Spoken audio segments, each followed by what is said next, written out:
그 다음에 이제 나온 게 여기 휴직. 예. 보통은 이제 휴직을 얘기할 때, 여기 이제 나중에 고용노동부에서 취업규칙 표준화를 여기, 훈력 요걸 찾아보시면 이게 그대로예요. 제가 뭐 편집한 것도 아니고요. 그냥 잘라낸 스크린인데, 거기에 보면 이렇게 써있어요. 이게 원문입니다. 그 노동부에 써있는 원문.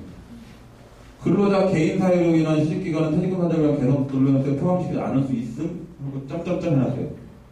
이 파일이 왜 올라오는지 잘 모르겠는데 이게 그 지침 그대로 올라와 있습니다. 지금 보면은 병역법에 의한 병역기간은 그거에 포함하지 않겠다라는 건 이제 대부분 합치되어 있는데요.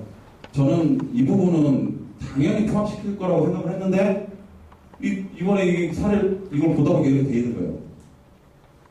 근데 알다시피 개선근로 연수라는 건 말 그대로 입사부터 퇴사예요. 입사했다 퇴사하는 경우. 근데 병역법은 우리나라에서 특수한 케이스로서 법률로서 그 기간을 산정한 거고, 그것 때문에 그걸 근로연수까지 포함을 해버리면 그 사업자들 부담이 크기 때문에 일단 뺀 건 맞고요. 대신 근로자 개인 사회에 휴직하는 경우, 아까 제가 사례를 든 경우 임신 때문에 휴직을 하겠다. 그 기간 같은 경우는 휴직을 허락하면 그 기간은 당연히 들어가게 될 겁니다. 그래서 그 고용노동부에 있는 판단이나 사례나 이런 것들이 다 맞지 않다는 건 여러 군데도 많이 보이실 거예요.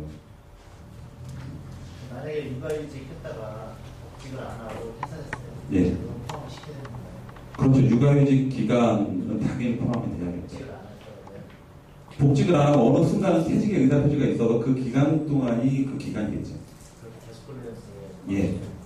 그래서 실무적으로 회사에서 좀 헷갈려 하시는 부분, 헷갈리는 것보다도 육아휴직이 여기 여성분들 많이 계시지만 사실적으로 좀 부딪히는 부분이 어디냐면 산전휴가 갔다 오고 나서 바로 육아휴직을 또 들어갈 수도 있고 그렇잖아요. 근데 회사에서는 3개월 정도를 예상해서 사람도 안 뽑고 어떻게든 십시반에서 일을 처리하거든요. 근데 갑자기 또 일이 있다고 자기는 휴직을 딱 내버린다고 했을 때 회사가 굉장히 고민을 많이 해요. 그 고민이 뭐냐면 사람을 초대에게 뽑던지, 그죠? 근데 그것 때문에 갑자기 육아휴직이 들어와 버리면 사람을, 그러니까 이 사람에게 쓸지 뭐 이런 고민까지 해요. 법률에는 당연히 그 사람은 걸립니다. 네. 근데 이거 육아휴직 같은 경우가 회사에서 실무적 의식이 그런 식으로 실제로 업무 추진할 수 있는 그 공백이 생긴다는 것도 있지만 실상은 지금 얘기가 퇴직금으로 생겨요. 퇴직금 부분도 그 기간만큼 대부분의 또 육아휴직 갔다 오신 분들이 육아가 1년 3개월 만에 끝나는 게 아니거든요. 갔다 오는데 또 저 그만둘게요. 이러신 사례들이 좀 많이 실질적으로 이제 상담을 많이 하다 보니까 그런 사례가 좀 많이 있어요. 근데 요즘은 또 다른 사례가 좀 나오는 게 육아휴직 갔다 와서 육아휴직 급여를 85%를 먼저 주고 15%를 복직한 상태에서 6개월을 다녀야지 육아휴직 급여를 또 줍니다. 근데 내심 이제 그만두고 싶은데 그 15% 때문에 그 회사에다 저거 올리면 안 되느냐. 육아는 계속 해야겠고. 그랬을 때 회사가 이제 어떻게 할 거냐는 것도 이제 상관없는데 실무적으로는 물론 법률적으로는 그 육아휴직 기간은 당연히 산정기간에 들어가고요.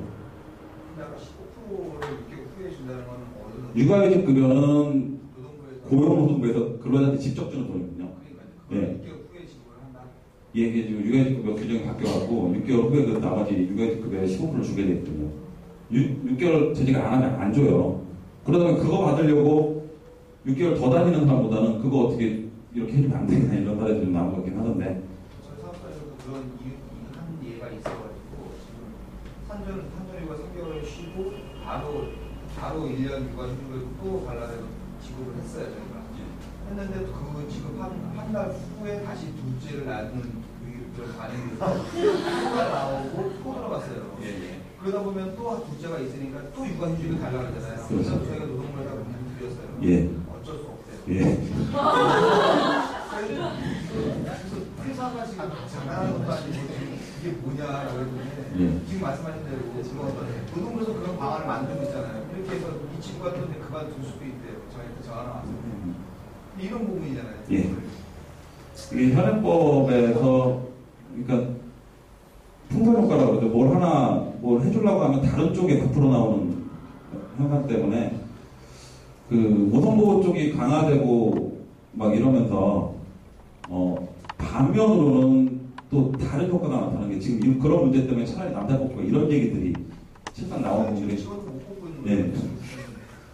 근데 그 육아휴직 부분은 육아휴직 그 대체 인력이 육아휴직 시작하기 한 달 전에 뽑고 육아휴직 끝나면 한 달 후까지 그 사람이 있으면 뭐 얼마 안 되지만 노동부 지원금이 나오는 건 있습니다. 이제 그런 것들로 이제 뭐 하긴 있는데요. 어쨌든 그 근속기간을 이렇게 함부로 제외하는 것은 허용될 수 없다라고 되어 있죠. 그래서 이거를 지금 만드신 분이 긴가민가 했었나 봐요. 그래서 회사에서 이제 휴직기간에 관련돼서 이제 그런 부분에 대해서 쟁점이 좀 있을 거고요. 그리고 육아휴직이 이제 계속 나오는데 육아휴직은 부여를 해야 되고요. 휴직기간 중에 임금 지급 이 부분이 이제 좀 질문이 좀 많이 있는데요. 휴직기간 중에 임금은 일단 기본적인 원칙을 먼저 아시면 이제 나머지 좀 푸실 수 있을 거예요. 기본 원칙이 아까 제가 말씀드린 근로관계라는 건 근로 제공과 임금 지급의 계약관계라고 말씀드렸다시피 그 휴직을 한다는 얘기는 근로 제공이 없다는 얘기입니다. 그럼 근로 제공이 없으면 반대의 그부인 임금 지급은 없는 게 맞겠죠. 그래서 기본적으로는 무급이 원칙인데 유급을 할 거면 어느 때 유급인지를 정확하게 좀 하실 이유가 있어요. 아까 얘기한 병가 같은 경우도 그렇죠.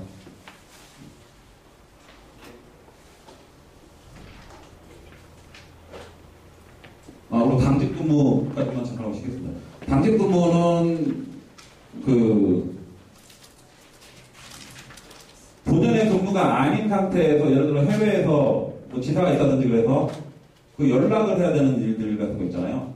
그런 거 할 때 하루 왼쪽에 있었는데 하루치 임금을 줘야 될 것이냐 아니냐라는 질문이 좀 들어오고요. 그랬을 때 그 하루 임금이 아니라 이 당직 근무일 때는 취급 업무, 순찰 범위, 비상직 요령 등과 책임을 명확히 규정을 해서 이 업무만 하게 했을 때는 임금은 아니에요. 그날은 근로라고 보지는 않습니다. 그냥 당직 근무에 대한 계약이 따로 이제 형성이 되는 거겠죠. 근데 이 당직 근무를 하는 사람들한테 당직 근무 하는 사람들 같은 사람이 근무를 했을 경우 당직 수당만 주고 임금 안 줄 수 있느냐? 그건 아니라는 겁니다. 통상근무와 태양과 마찬가지로 인정될 때에는 당직 근무를 통상근무로 모아서 해당 임금하고 가산임금을 지급해야 된다는 거예요. 그래서 우리가 당직 수당 3만 원으로 되어 있으니까 3만 원만 받고 해라. 이런 거는 진짜 상하 근무만 시킬 때 나가서 전화 받고 내 본연의 업이 아닌. 근데 상하 근무 하는 사람한테 시키면 그건 임금 줘야 돼요. 그게 이 당직 근무에 대한 내용입니다. 그래서 여기 나와 있듯이 근무시간 근무 중에 취급 업무, 순찰 범위, 비상시의 조치 요령 등을 명확히 규정에 만들어 놓으시고 이걸 시켰을 때 당직 근무, 당직 수당을 내보낼 때 임금 지급 문제가 없을 수 있습니다. 그래서 회사는 지금 어떤 건지 보시고 제가 한